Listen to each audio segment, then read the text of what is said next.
Waalaikumsalam warahmatullahi Waalaikumsalam wabarakatuh. warahmatullahi wabarakatuh. Sehat ya semuanya ya. Gimana kabarnya ini? Nabila, Lia dan lain-lainnya? Alhamdulillah. Sehat walafiat.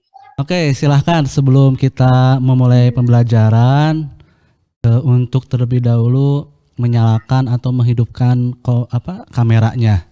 Silahkan. Oke, sebelum kita memulai pembelajaran, silahkan ketua kelas untuk memimpin doa terlebih dahulu. Silahkan. Sebelum pembelajaran, alangkah baiknya kita lakukan baca doa dimulai. Baca doa selesai, beri salam. Assalamualaikum warahmatullahi wabarakatuh. Waalaikumsalam warahmatullahi wabarakatuh. Terima kasih. Mari kita sama-sama mendengarkan dan melihat lagu nasional Gugur Bunga sebagai sebuah motivasi kita selalu mengingat dan mengenang para pahlawan Indonesia. Ya, silahkan.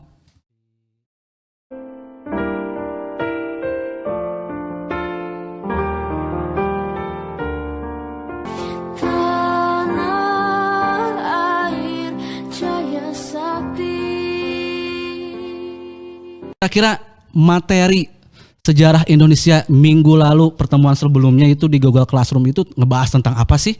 Ada yang bisa bantu saya? Silahkan mau laki-laki atau perempuan. Materinya tentang apa? Acungkan tangannya, raise hand.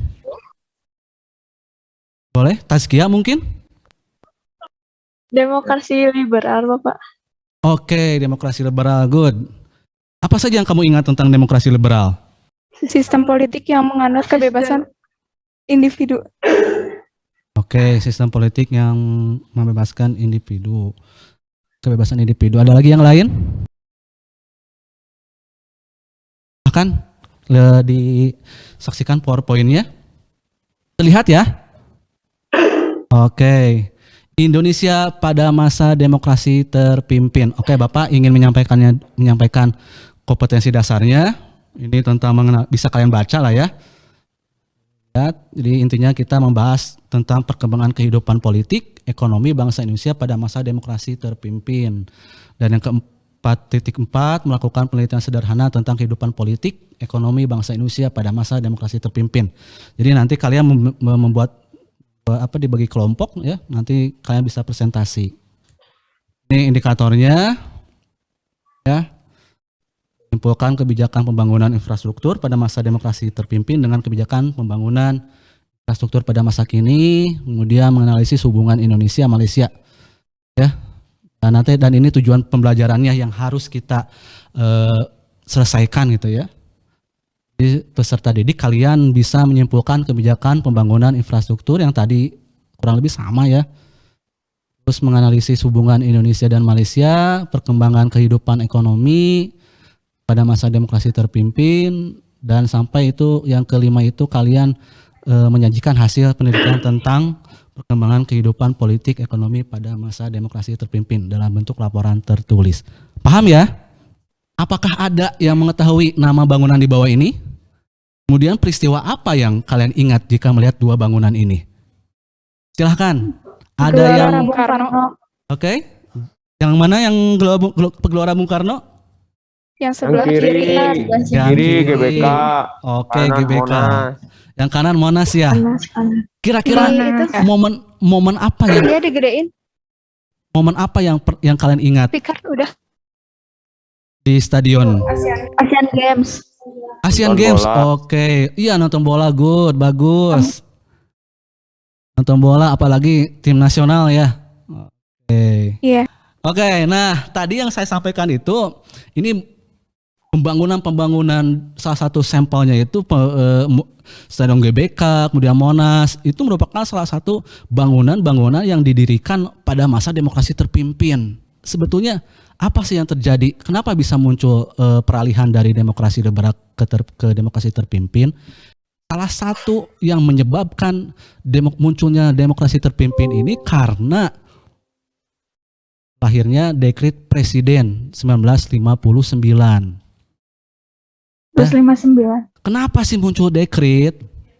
Kalau kita bisa melihat peristiwa yang terjadi pada masa demokrasi liberal, ini kan kabinet-kabinet itu 1 tahun dilengsarkan. Ada mosi tidak percaya kan ya, kepada kabinet. Ini kan membuat stabilitas politik pada masa demokrasi liberal ini tidak stabil gitu. Tambah dengan banyaknya pemberontakan atau disintegrasi yang terjadi seperti pemberontakan Ade Agis dan lain-lain itu ya. Ini mengancam stabilitas politik atau stabilitas kehidupan di Indonesia. Oke, sampai sini ada pertanyaan tidak? Bapak mau tanya. Oke, silakan. Aulia ya? Silakan Aulia. Iya. Suaranya kedengaran nggak, Pak? Kedengeran. Oke. Menurut Bapak, bagaimana penyimpangan demokrasi terpimpin mengenai Dewan Agung Sementara dan Front Nasional?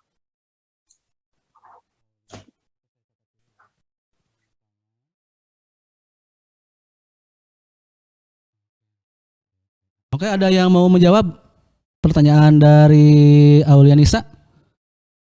Sebelum saya jawab, ada yang bisa? Pertanyaan bagus sekali itu ya, penyimpangan pada masa demokrasi terpimpin, termasuk salah satunya DPA dan Pro Nasional ya. Oke, ada? Ya kalau tidak ada, ya betul. Itu bagus sekali pertanyaannya dari Aulia, bahwa pada masa demokrasi terpimpin banyak sekali penyimpangan-penyimpangan yang dilakukan oleh Soekarno, pemerintahan Soekarno. Ya, selain tadi disebutkan dengan mengangkat Presiden Republik Indonesia Soekarno sebagai presiden seumur hidup gitu ya. Kemudian kedudukan. Nah, tadi yang ditanyakan oleh Alia maksudnya mungkin kedudukan MPRS, DPR itu ya, kemudian DPAS itu ya. Itu ada di bawah presiden. Seharusnya kan sistem sesuai dengan amanat Undang-Undang Dasar 1945 bahwa presiden itu sejajar. Ya, kan ada eksekutif itu kan ya. Ada lagi selain eksekutif?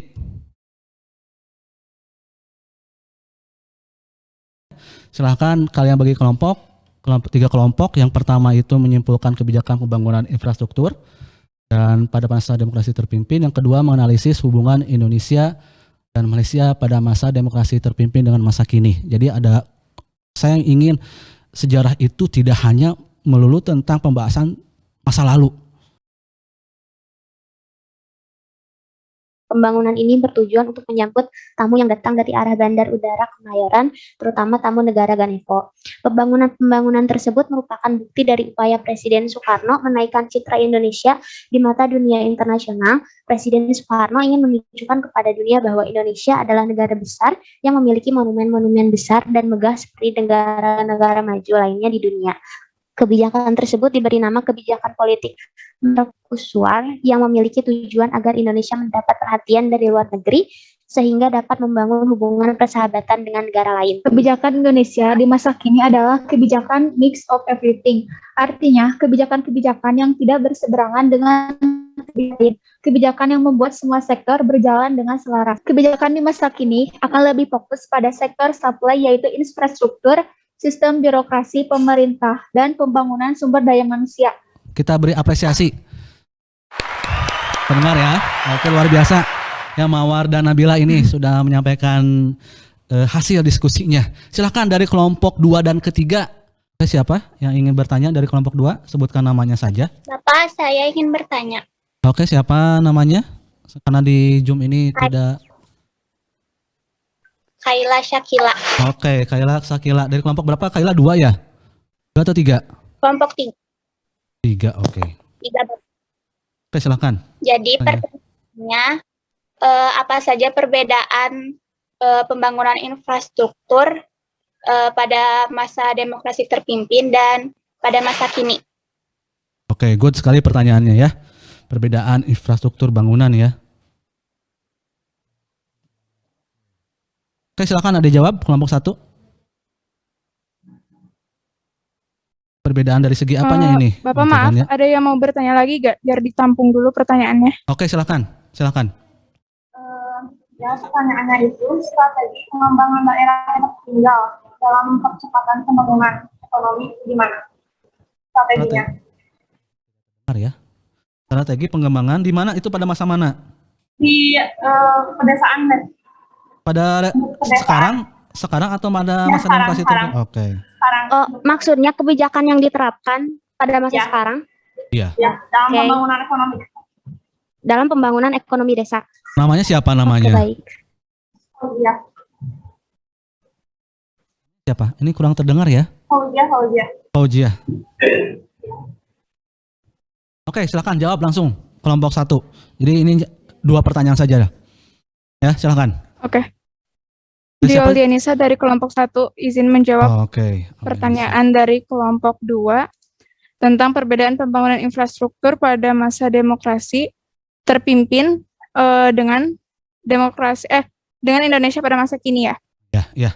Kebijakan, perbedaannya, kalau kebijakan di masa kini akan lebih fokus pada sektor supply, yaitu infrastruktur, sistem birokrasi pemerintahan, dan juga pembangunan sumber daya manusia.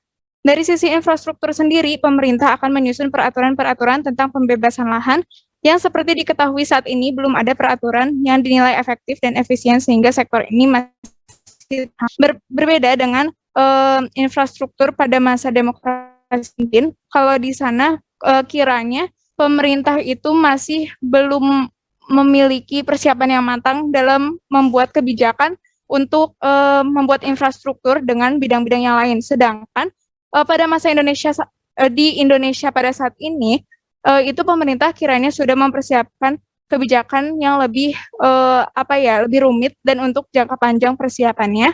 Jadi mereka juga memperhatikan tidak hanya infrastrukturnya saja, tetapi mereka juga memperhatikan di bidang-bidang lain, bisa juga untuk investasi, politik, ekonomi, dan lain sebagainya. Seperti itu, Pak. Ya, Pertanyaan yang kedua akan dijawab oleh Mawar. Baik, izin menjawab buat pertanyaan kelompok 2 tadi. Ya, mengenai kebijakan yang diterapkan untuk pembangunan desa tertinggal. Untuk saat ini, pemerintah mendorong setiap daerah tertinggal untuk mengembangkan komoditas unggulan daerah dan produk unggulan desa dan kawasan pedesaan, mengingat potensi sumber daya alam, baik pertanian, perkebunan, perikanan, dan kelautan, serta pariwisata di setiap daerah memiliki potensi yang berbeda. Ditambah program pembangunan untuk daerah-daerah tersebut menggunakan skema anggaran kementerian atau lembaga maupun dari skema dana alokasi khusus atau DAK. Jadi memang ada kebijakan yang diterapkan untuk membangun pedesaan yang tertinggal pembangunannya. Oke, bagus sekali, luar biasa ya buat kelompok 1. Nah, tepuk tangan dulu lah untuk kelompok 1. Oke, yang nanya tadi Kayla dan Fauzia. Ini luar biasa. Kira-kira ada tidak yang bisa memberikan sebuah kesimpulan dari pertemuan kita pada hari ini? Pada masa demokrasi terpimpin, Presiden Soekarno membangun beberapa kerjasama dengan negara lain. Tapi pada saat itu, pemerintah Indonesia kiranya belum terlalu memperhatikan aspek-aspek atau bidang-bidang pemerintahan lainnya seperti ekonomi, politik, dan lain-lain, karena terlalu terfokus pada pembangunan infrastruktur. Berbeda dengan pembangunan infrastruktur di Indonesia pada masa kini, yang bisa meliputi banyak hal, entah itu untuk investasi negara ataupun pembangunan-bangunan yang diperlukan untuk kepentingan negara. Tak hanya itu, pemerintah Indonesia juga memperhatikan aspek pembangunan lain selain infrastruktur, sehingga diharapkan ketika pemerintah membuat kebijakan untuk membangun infrastruktur di Indonesia, permasalahan ekonomi dan infrastruktur pada masa demokrasi terpimpin tidak terulang lagi. Sekian, Bapak. Oke, luar biasa sekali. Good job dari Hana ya. Ya, catat nih nama-namanya semuanya, presentasi yang nanya dan lain-lain. Ada lagi yang lain?